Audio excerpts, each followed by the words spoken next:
Okay, welcome to another episode of TreeWalker in the garden. Okay, I just made that one up. So, in case you can't tell what these are, I harvested the garlic today. It was a little overdue, not too bad though. And this is music garlic.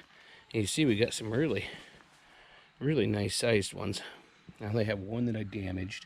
This is the sweet potatoes we're on top of right now. But I had one that I wanted to share with you.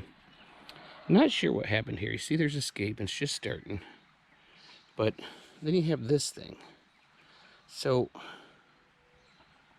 I, I I don't know if it like grew sideways, grew up, and then around and out, or what really happened there. This will be one we'll probably eat right away.